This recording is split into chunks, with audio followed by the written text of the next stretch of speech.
When Ms. Alvarez first noticed the unnerving behavior of her new student, a quiet foster child who never removed her backpack, she had no idea the unsettling truth hidden beneath those unassuming zippers would put both their lives at risk. What started as an ordinary concern soon spiraled into a relentless search for justice, uncovering betrayal and a dark reality most would rather ignore. Before we dive in, let us know where you're reading from, and if you believe it's our responsibility to shine a light on uncomfortable truths, be sure to like and subscribe for more. Ms. Elena Alvarez stood in front of her third-grade classroom, her gaze drifting over the small faces that focused on their math worksheets. Outside, the wind rattled the windows of Willow Creek Elementary, sending intermittent shadows across the floor. It was only the second week of the new semester, and she was still learning names, personalities, the subtle glimpses of each child's world that flickered in their eyes. She prided herself on seeing more than just letters on a page or marks in a grade book. She looked for glimmers of wonder, curiosity, and, sometimes, pain. She scanned the rows. Seated near the back was Zoe, the newly arrived foster student. Zoe's shoulders were curled inwards, her posture tense, as though every bone in her body strained to protect something. She wore a backpack, black canvas, scuffed around the edges, that never seemed to leave her body. While the other kids had hung their backpacks in cubbies against the wall, Zoe's remained clipped around her arms and shoulders from the first bell to the last. Ms. Alvarez had initially made a mental note. Perhaps the girl was anxious, or shy, or simply had difficulty separating from her belongings. But the longer Ms. Alvarez watched, the more she felt an unsettling intuition that something was wrong. Zoe didn't speak much to her classmates. She kept her head down, gazing at her notebook, sometimes scribbling tiny sketches. On her first day, Ms. Alvarez had introduced Zoe to the class, explaining that she had just arrived in the district and would need everyone's kindness and support. Zoe hadn't responded with more than a faint nod. The days passed, and the tightness around Zoe's eyes, her reluctance to engage with anyone, and the way she clutched her backpack as though it was a lifeline, all gnawed at Ms. Alvarez's heart.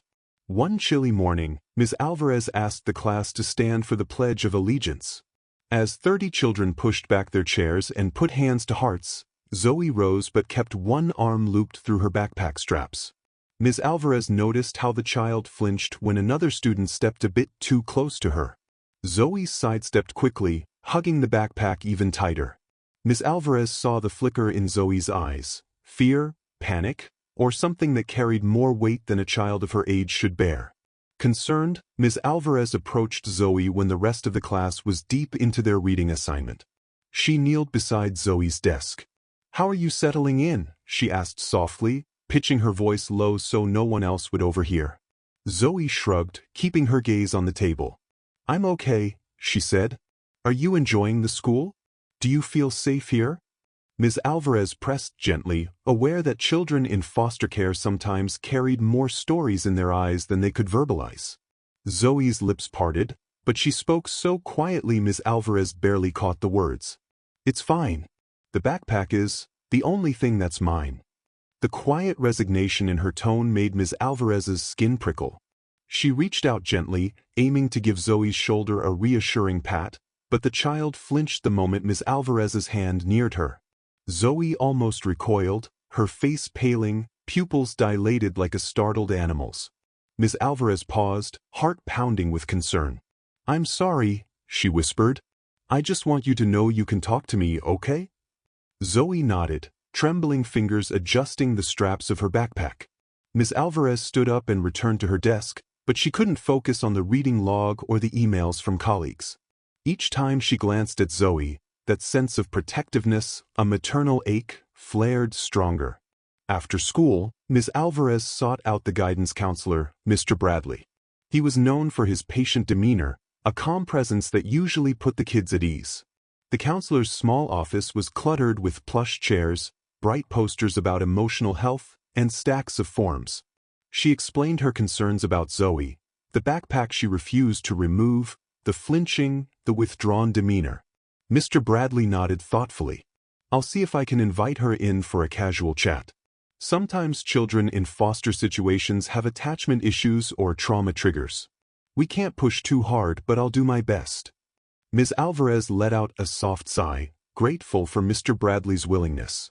Yet even as she returned to her empty classroom, picking up stray pencils and tidying desks, she found her mind still on Zoe. Usually, these matters had simpler explanations. Maybe the child felt insecure about her items being touched or stolen. But something in Zoe's frightened eyes suggested deeper pain. Ms. Alvarez had seen that look before in children whose home lives were turbulent. The next morning brought more troubling signs. During group reading, one of the other students, Madison, tripped on a desk leg and bumped against Zoe's backpack. Zoe whipped around, eyes wide, and let out a gasp. Her reaction was so severe that Ms. Alvarez hurried over, urging the other students to give Zoe space. Zoe's breath came in short, ragged bursts, her small chest heaving. It took a few minutes for her to calm down, but the incident left Ms. Alvarez and the rest of the class rattled. Something about that bag was more than just a security blanket. It was as if Zoe believed the slightest jostle might trigger disaster. Ms. Alvarez decided she needed more context. She visited the front office, hoping to glance through Zoe's files, or at least see any notes from her previous school. What she found was surprisingly sparse. A single page mentioned Zoe was in foster care under the guardianship of a Mrs. Holbrook. No additional notes flagged any special accommodations or prior issues. If anything, the record glowed with positivity about the guardian's involvement in the community, noting how the foster parent volunteered at school fundraisers and had donated supplies. But there was no mention of Zoe's emotional state or how to manage her anxiety. 2 days later, Mr. Bradley confided he had tried talking to Zoe in his office. "She's polite, but she doesn't open up. She seems determined to keep everything close to the vest. Didn't take off her backpack even once, even though I offered her some games and art supplies to draw with." He paused, looking troubled. "I tried to ask about her foster home, but the moment I mentioned it, she shrugged and said everything was fine." Ms. Alvarez's concern deepened. She thanked Mr. Bradley, though her mind was awash with a swirl of questions. That evening, after the children were dismissed, she remained in her classroom, sorting papers and mentally replaying Zoe's day. Each scene stuck out, Zoe constantly adjusting that backpack, refusing to let it out of her sight, wincing whenever someone came too close. The phrase, "It's the only thing that's mine," repeated in Ms. Alvarez's head, and she felt an uncomfortable pressure in her chest. She resolved to keep a watchful eye on Zoe. A week passed, tension quietly simmering. Zoe's interactions with other students remained minimal. Ms. Alvarez observed the girl slip out to the restroom, refusing to leave her bag behind. Even in physical education class, when the students were required to participate in light exercise, Zoe kept the backpack strapped firmly on. The PE teacher, Coach Daniels, tried to gently insist she remove it to safely participate. Zoe clung to it, shaking her head, refusing so fiercely that the coach eventually yielded. The other children whispered among themselves about Zoe's odd behavior, but Ms. Alvarez tried to curb any gossip or teasing. Still, she could feel the weight of unspoken questions filling the hallways. One particularly cold morning, Zoe arrived late. She slouched in her seat, dark circles under her eyes, hair a bit disheveled. Ms. Alvarez noted the fatigue etched on the girl's face. During break, Ms. Alvarez offered her an apple and a kind word, but Zoe only gave a quiet, "thank you," and hunched over her desk, nibbling the fruit without looking up. Ms. Alvarez's heart clenched. Children shouldn't look that tired or defeated. Later that same day, during a routine fire drill, the entire class was instructed to evacuate. Alarms blared, echoing down the hallways. Ms. Alvarez quickly lined her students up and guided them outside to the designated field area. The principal's voice came through the megaphone, instructing everyone to stand in neat rows. Ms. Alvarez counted her students, 30 pairs of anxious eyes scanning the building. Outside, the sky was gray, a brisk wind fluttering the children's jackets. Ms. Alvarez methodically made sure her students were accounted for, passing her attendance sheet to the staff in charge of the drill. Once the all-clear sign was given, the classes filed back into the building. Ms. Alvarez led her group carefully through the corridors until they reached her classroom. She was about to give an instruction for everyone to settle back into their desks when she noticed Zoe's eyes widen. Zoe craned her head left and right in sudden panic. "My backpack," Zoe cried, her voice trembling. Ms. Alvarez blinked. She scanned the rows of children and realized Zoe's backpack was nowhere to be seen. Perhaps in the rush of the alarm, Zoe had set it down or it had slipped off her shoulders. Instantly, Zoe's face drained of color. She bolted toward the hallway, but Ms. Alvarez gently intercepted her. "Hold on, we'll find it," Ms. Alvarez said. She motioned for Zoe to stay put in the classroom. "I'll be right back." Zoe looked ready to follow anyway, desperation etched on her features, but Ms. Alvarez moved quickly, stepping back into the corridor. She retraced their path, scanning the floor. It didn't take long to find the backpack in the corner, near the spot where Zoe had lined up during the fire drill. Someone had likely pushed it aside. The zipper along the top was slightly open, revealing the edge of a notebook. Ms. Alvarez stooped down, exhaling in relief. She intended to close the zipper and bring it to Zoe. But then her eyes fell upon something tucked between the pages of the notebook, a folded piece of paper half falling out. She told herself not to pry. Children's personal items were private, yet she couldn't ignore the fact that the slip of paper looked like it might slide out at any moment. Ms. Alvarez carefully reached to tuck it back in, but in that brief moment, the notebook shifted in her hands. Curiosity won out, fueled by her growing concern. She slipped her fingers inside the unzipped opening, gently parting the notebook's cover.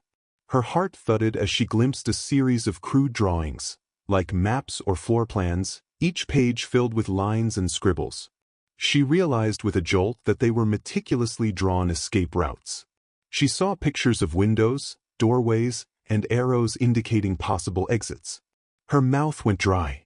Alarmed, Ms. Alvarez pulled back and peered deeper. She spotted a small rolled-up towel and a toothbrush jammed into a side pocket.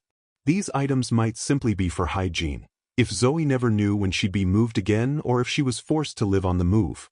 But Ms. Alvarez's breath caught in her throat at the sight of the folded note in the bottom. "I'm not safe here. Please help me." Those words sent chills through Ms. Alvarez. Everything about Zoe's behavior suddenly snapped into sharp focus. The flinching, the unwillingness to separate from the backpack, the exhaustion, the secrecy. Ms. Alvarez's mind raced. She carefully zipped up the backpack, her heart pounding, and carried it back to her classroom. She took a moment to steady herself in the hallway, forcing a neutral expression. No matter what she felt, she knew she must not alarm Zoe any more than she already was. When Ms. Alvarez handed the backpack to Zoe, the girl snatched it as though it were a life vest. Ms. Alvarez gave her a reassuring smile, but inside she was shaken. She made a silent vow to protect Zoe, no matter what.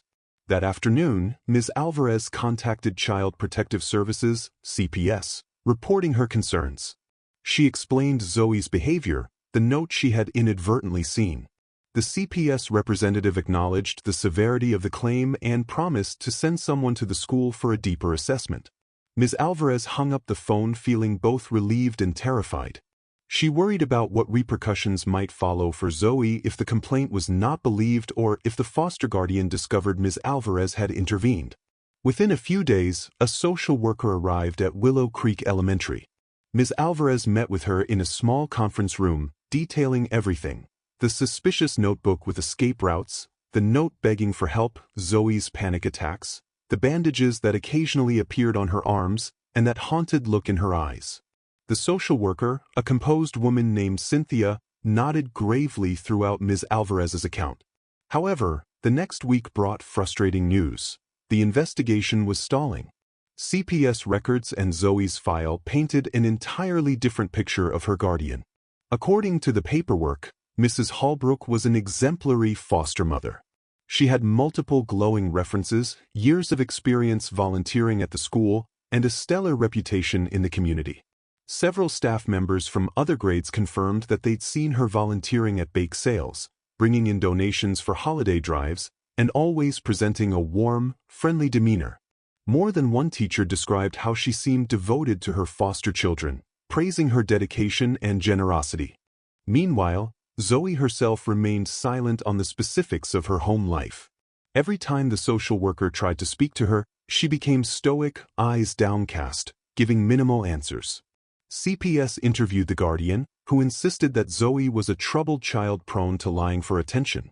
Mrs. Holbrook claimed that Zoe often fabricated stories and had been moved from one foster home to another because of such behavior.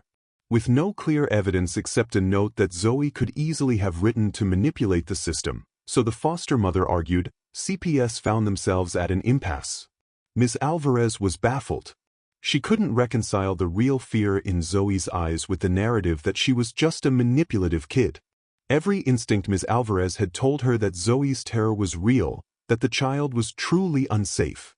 It infuriated her to see how swiftly the system was willing to discount Zoe's claims in favor of someone with community clout and a polished track record. When she tried to speak to the principal about her concerns, the principal hesitated. Ms. Alvarez, I know you're worried about Zoe, she said gently, but we need to be cautious. The district has had a good relationship with the Holbrook family for years. Accusations like these can create a lot of trouble if we don't have solid proof. And if Zoe isn't talking, there's not much to go on. Ms. Alvarez left the principal's office shaken. She felt like she was screaming into the void.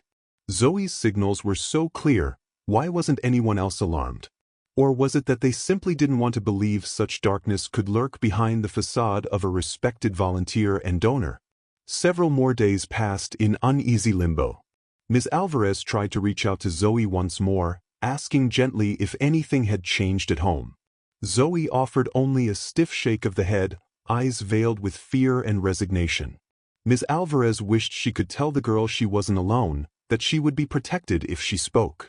But the unfortunate reality was that Ms. Alvarez couldn't guarantee that. Not yet. Then Zoe went missing. She stopped coming to class, and the attendance office received no explanation. On the first day, Ms. Alvarez tried calling the guardian's number, but there was no answer. On the second day, Ms. Alvarez felt dread creeping into her thoughts. She asked around, but no one had any information. On the third morning, Ms. Alvarez considered going to the police, but she wasn't sure how to file a missing persons report. The guidance counselor, Mr. Bradley, suggested waiting a bit longer, as sometimes foster children were moved or had unscheduled appointments. Yet Ms. Alvarez's gut told her something was truly wrong. Late in the afternoon of that third day, Ms. Alvarez was preparing lesson materials for the following week when a small figure drifted into the classroom. She looked up sharply. Zoe stood in the doorway, face pale, eyes hollow. Ms. Alvarez almost dropped her stack of handouts. "Zoe," she breathed, setting everything aside, "where have you been? We've been so worried." Zoe didn't respond immediately. She walked in, her steps uneven, like her legs might give out at any moment. In the harsh fluorescent lighting, Ms. Alvarez noticed a fresh bandage wrapped around Zoe's forearm. It was the cheap kind, no cartoon print, just white gauze taped in place. Ms. Alvarez's heart squeezed. Zoe started, her voice barely audible. "I fell in the garage." Ms. Alvarez's mind screamed with doubt. She carefully approached, noticing that Zoe clutched her backpack even more tightly than usual. She had never seen the child look so exhausted, so close to breaking. Ms. Alvarez fought the urge to reach out and hold her, knowing any sudden movement would likely terrify Zoe. Instead, she kept her distance, meeting the child's eyes.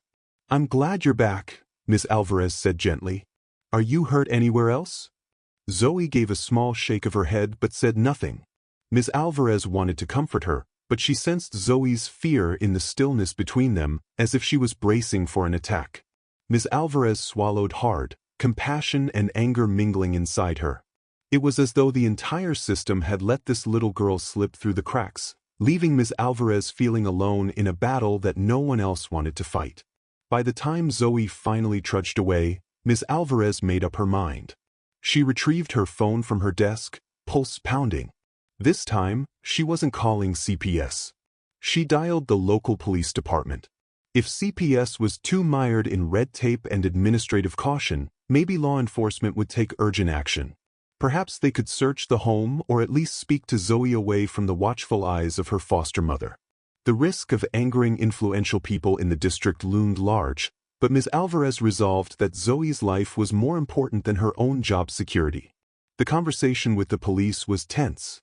The officer on the other end asked for details, evidence, anything that might constitute probable cause.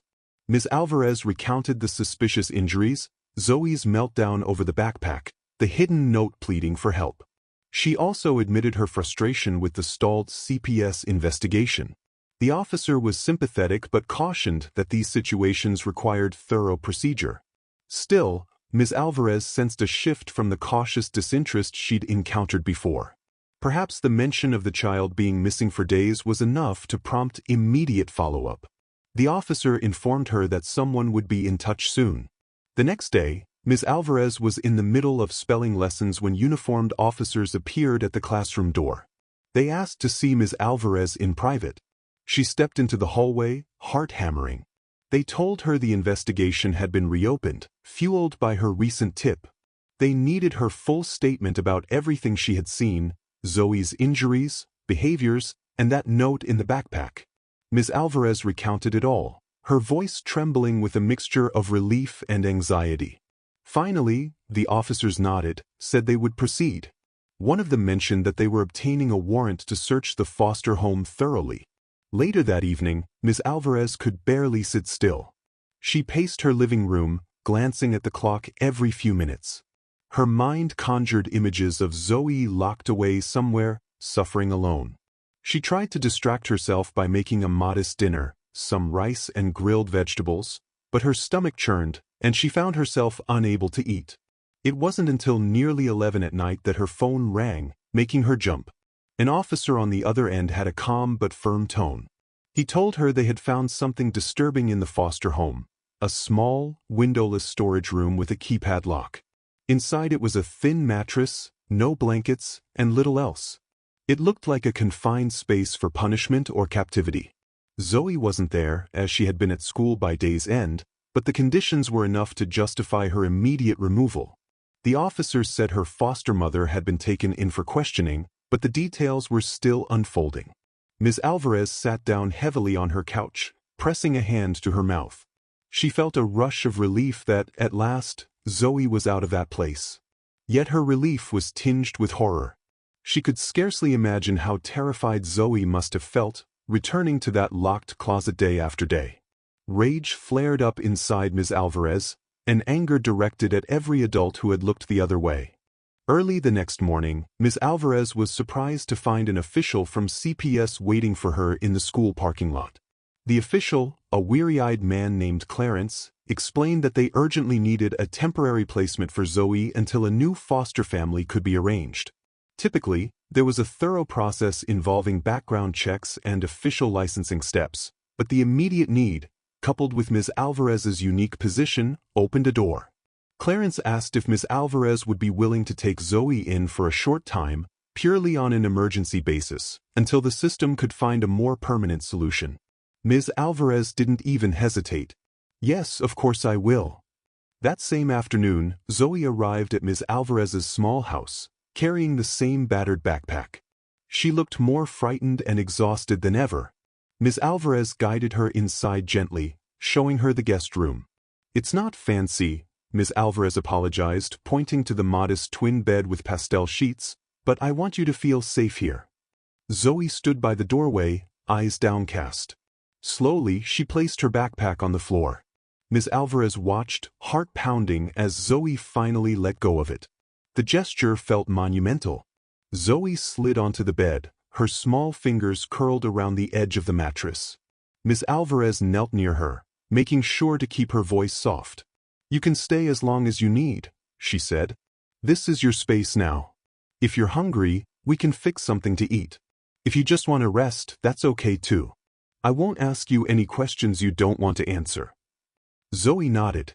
She looked around the room, taking in the quiet lamp in the corner, the small dresser by the wall, the curtains that let in weak sunlight. It might have been the first time in a long while that she'd stepped into a room and felt she had some measure of security. Ms. Alvarez's eyes burned with emotion, but she maintained composure for Zoe's sake. They spent the rest of the evening in a delicate dance of cautious interaction. Ms. Alvarez offered simple dinners, pasta, steamed vegetables, a bit of fruit. Zoe ate slowly, tensely, as though she half expected to be scolded or punished for taking too much. Afterward, Ms. Alvarez told Zoe that if she wanted to shower, there were fresh towels in the bathroom. Zoe moved quietly down the hall, disappearing for a solid 20 minutes. When she returned, her damp hair combed back, she was still guarded, but there was a faint hint of relaxation.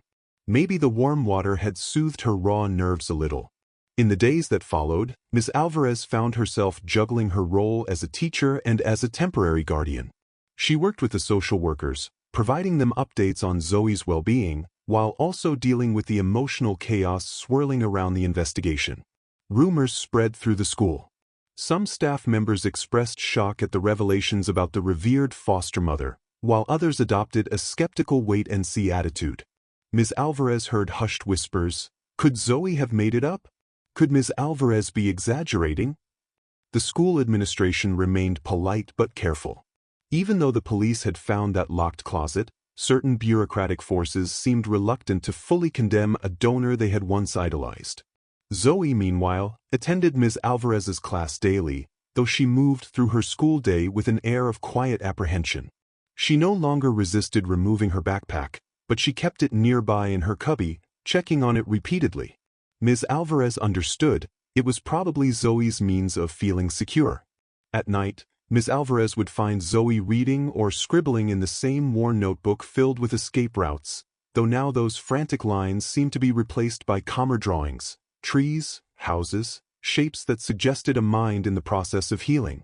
A few weeks later, Ms. Alvarez sat in a meeting with a CPS representative and a family court liaison.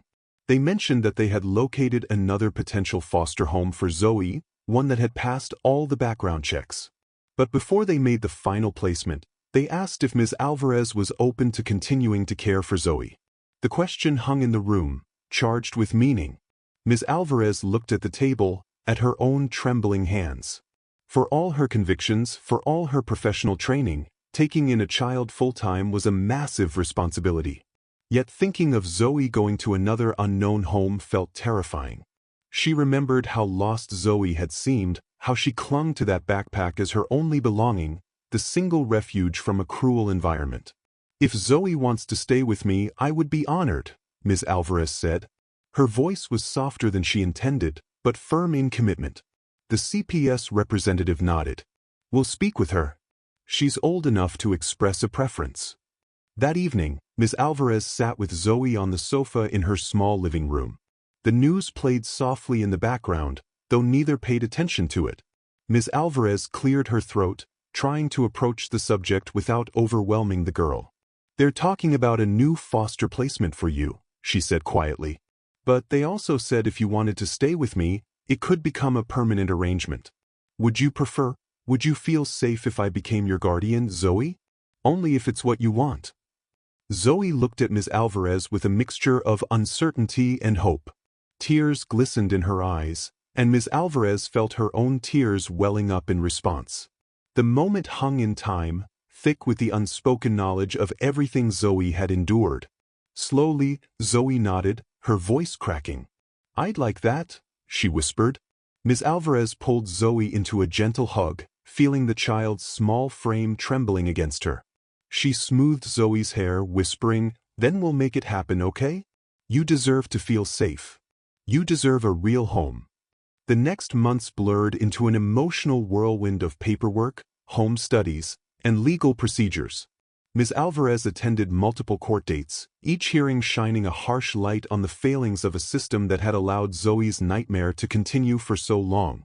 Mrs. Holbrook was charged with child endangerment and unlawful imprisonment, and as the details of her methods came to light, the entire community reeled in shock. Some people who had defended her swiftly changed their tune.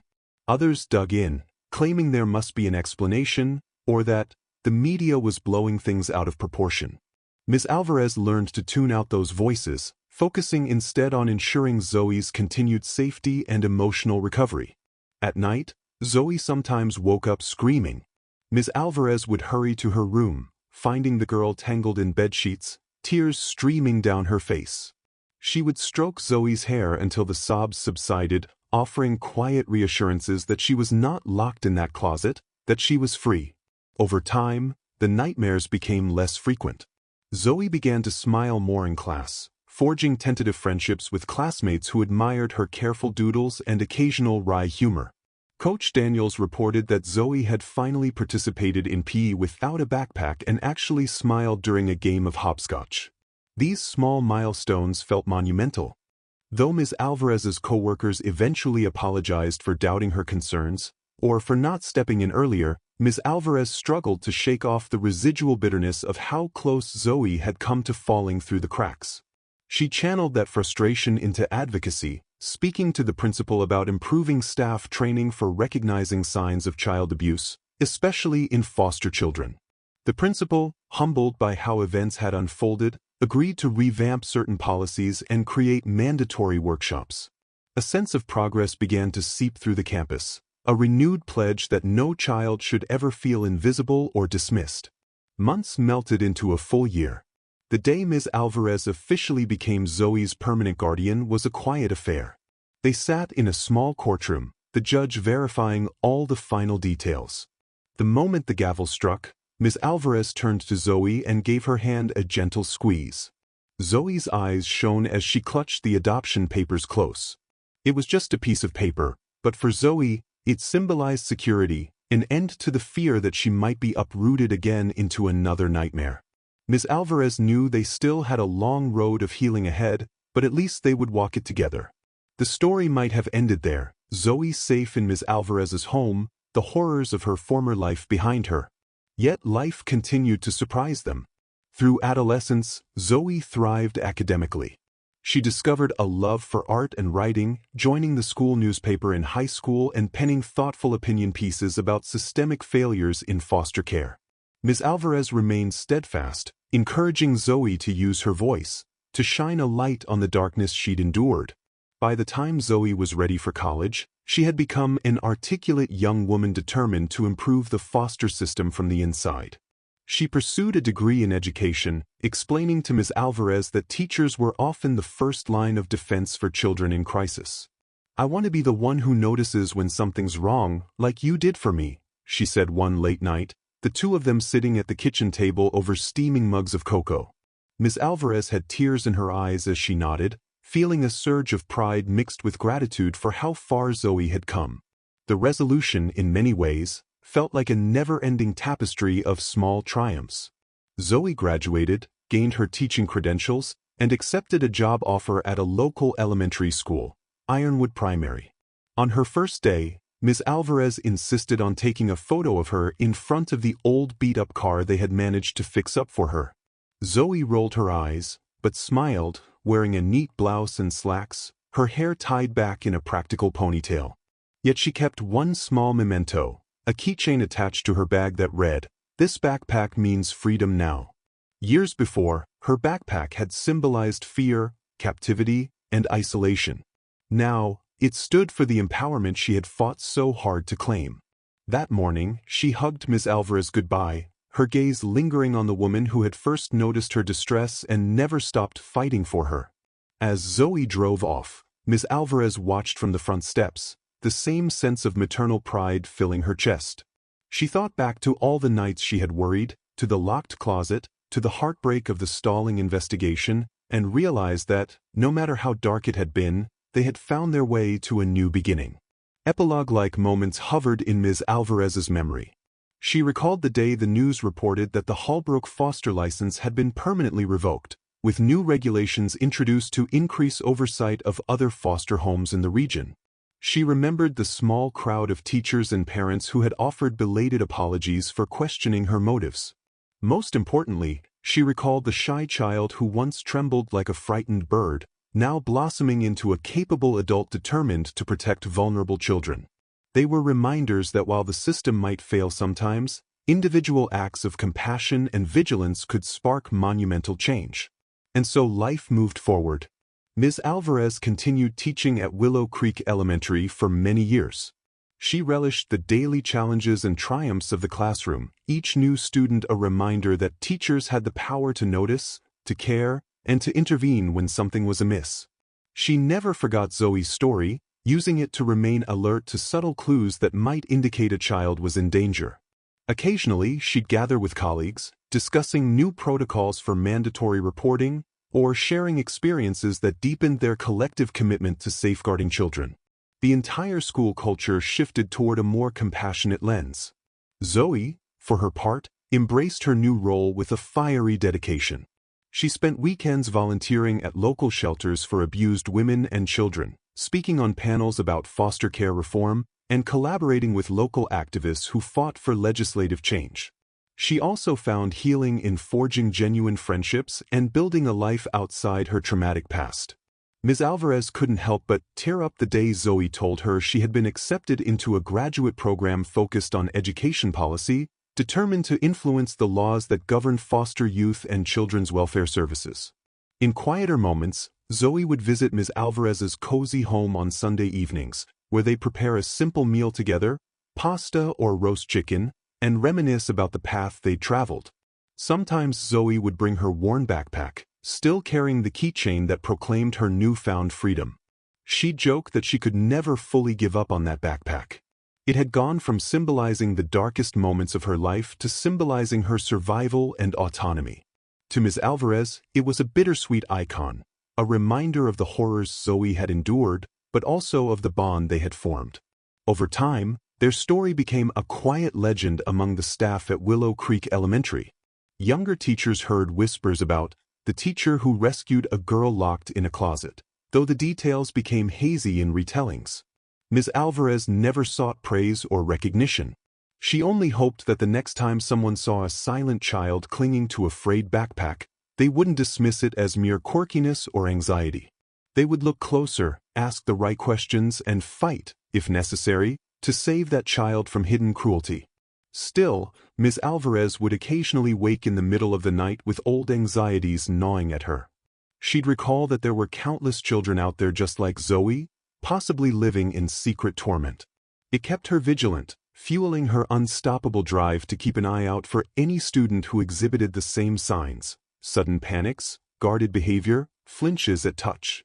The memory of Zoe's small, trembling form crying over her partially zipped backpack was etched into Ms. Alvarez's mind forever. Eventually, as Ms. Alvarez neared retirement, she saw that Zoe had truly come into her own. Zoe stood at the front of a classroom, addressing her own third graders, displaying an empathetic warmth that had once been bestowed upon her. Ms. Alvarez, retired but still substituting at times, visited Zoe's new school during a teacher training event.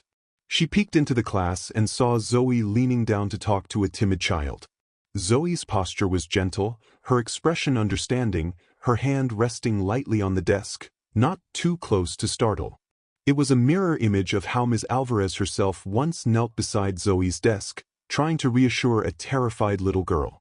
As the final bell rang and the children headed home, Ms. Alvarez and Zoe stepped into the hallway together. Zoe glanced at her old teacher, the corners of her lips tugging into a small smile. The worn backpack, complete with its freedom keychain, hung from Zoe's shoulder. She caught Ms. Alvarez's glance and chuckled softly. "I know, I still have it. I can't bring myself to let it go." Ms. Alvarez nodded, her eyes brimming with unshed tears. She patted Zoe's shoulder. "Don't let it go," she said. "Sometimes the hardest memories are what keep us grounded." Zoe smiled, eyes glistening with gratitude and love. In that simple moment, Ms. Alvarez realized that the transformation was complete. Once upon a time, Zoe's bag symbolized fear and desperation. Now it was a testament to resilience, a sign that the darkest corners of one's past could become a powerful motivation to do good in the world. The day ended with the two of them walking through the parking lot. The sun dipped low, painting the sky orange and pink. Ms. Alvarez pulled her coat tight against the chill, and Zoe jangled her keys, rummaging for them in her purse. They paused by Zoe's car, a comfortable silence settling between them. Finally, Ms. Alvarez reached out and gave Zoe's hand a gentle squeeze, a silent reaffirmation of everything they'd endured and overcome. Zoe loaded her bag in the back seat, the keychain glinting under the fading sunlight. Before climbing in, she turned once more to Ms. Alvarez. "Thank you," she said, voice trembling with layers of meaning. "For seeing me. For caring." Ms. Alvarez shook her head. "No need to thank me, Zoe. But you're welcome. And thank you for letting me into your life." I'm so proud of you." They parted ways with mutual smiles, both of them knowing that the bond they shared transcended the teacher-student relationship. They were family, forged in compassion and adversity. Neither had walked an easy path, but together they had found a new dawn. Long after Zoe drove away, Ms. Alvarez stood in the parking lot, her breath visible in the crisp air. She watched until the red taillights disappeared into traffic. Only then did she finally return to her own car, a satisfied warmth glowing in her chest.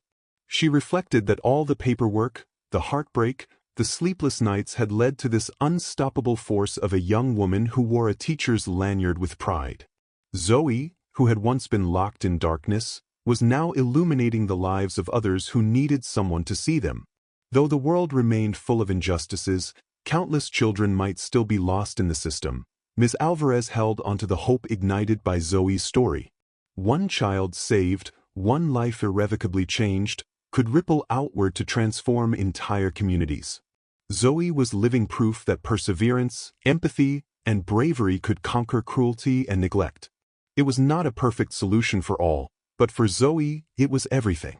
Sometimes Ms. Alvarez's mind wandered back to that frantic day of the fire drill, the scattered notebooks, the partially unzipped backpack, and the note pleading for help. She pictured Zoe's panic as she realized her one precious possession was missing. Ms. Alvarez had been in the right place at the right time, or perhaps it was destiny. Whichever it was, Ms. Alvarez had responded to the call that so many had overlooked. The note, those escape routes, the desperate words, "I'm not safe here," had not been left in vain. Looking to the future, Ms. Alvarez wondered what else Zoe might accomplish.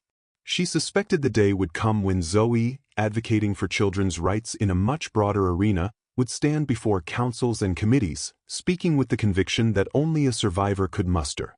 Perhaps she would be the architect of reforms that would protect future generations from predators who hid behind volunteer badges and big donations. Ms. Alvarez didn't doubt it. Knowing Zoe, that unstoppable determination would drive her to keep shining a light on truths that some found too grim to confront. In the quiet hush of her car, Ms. Alvarez smiled, her hands steady on the steering wheel. She felt older, yes, and the burden of those events had left their mark, but she was also infinitely more hopeful. Turning the key in the ignition, she murmured a silent promise to herself. If another Zoe ever crossed her path, she would do it all over again in a heartbeat. Because sometimes, a teacher is a child's final shield, the last line between safety and despair. And that was a calling Ms. Alvarez would never abandon. Looking back, the entire ordeal, dark, twisted, and fraught with institutional obstacles, had spanned years. But in the final measure, justice had prevailed. Zoe was free, loved, and forging her own path as a compassionate educator who would stop at nothing to protect her students. Ms. Alvarez took comfort in that knowledge as she drove home, the glow of the street lamps leading the way. Even in the best possible world, scars remain. Zoe carried her scars forward. She still had memories of that grim closet, the oppressive darkness, the stale air that shrank her lungs with fear. Yet she also had Ms. Alvarez's unwavering love, the comforting presence of the small guest room that became her safe haven, the simple but profound acts of kindness that built her faith in humanity. Every day she faced her classroom, she remembered to look closer, to offer a comforting word or a gentle question to the child who seemed distant or frightened. She became the teacher who might one day find a battered backpack with a hidden note in it, and she would know exactly what to do. When Ms. Alvarez and Zoe next met for dinner, a few weeks after Zoe's first day of teaching, they caught up on each other's lives. Zoe described her third graders, the small joys of seeing them learn, the challenges of lacking resources, the heartbreak when one child came to school visibly upset about problems at home. Ms. Alvarez listened attentively, proud of the young woman Zoe had become. They laughed over silly classroom anecdotes, shared ideas for lesson plans, and found they had come full circle, teacher and student, now peers in the same profession. It felt surreal. Some days, I wonder if I'll wake up and this will all have been a dream, Zoe admitted, stirring her soup. Like I'll still be in that closet. Ms. Alvarez reached across the table, lightly touching Zoe's wrist. That will never happen again. You got out. You're free. The keychain on Zoe's bag, resting on the chair beside her, glinted under the restaurant's warm lights, a quiet testament to that freedom. After dinner, they lingered in the parking lot, hugging under the moonlit sky. They parted ways with hearts full of gratitude for the improbable journey that had led them there. Each had saved the other in ways neither could fully articulate. Ms. Alvarez's once lonely home now contained echoes of a life changed for the better, and Zoe, once locked away, now stood in front of a classroom every morning, unlocking minds and hearts with her gentle spirit. Eventually, Ms. Alvarez made her way home, stepping inside her quiet house. She settled onto her worn sofa, letting the exhaustion of the day wash over her. She knew not every story ended so positively, but this one did, and it was a victory worth savoring. Her eyes drifted shut, lulled by the peace of knowing that Zoe was safe, strong, and forging ahead. In the distant future, Ms. Alvarez sometimes imagined, a new generation of students might pass Zoe in the school hallways, asking her to sign a yearbook or talk about the time she overcame something unimaginable. Perhaps they wouldn't know the full extent of her past. Zoe might keep it to herself, or only share it with those who needed a beacon of hope. Either way, Ms. Alvarez cherished the knowledge that Zoe's life had been renewed, that she carried forward the empathy and resilience forged in the fires of her trauma. It was a testament to the power of one caring adult and one brave child, an unlikely partnership that toppled walls of deception and secrecy.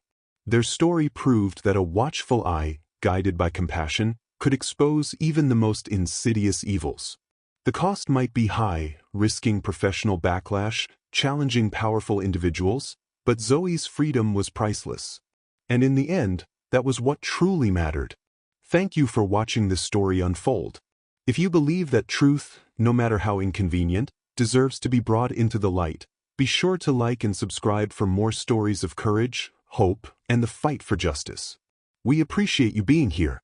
Stay vigilant, stay compassionate, and never be afraid to speak up when you see a wrong that needs to be made right.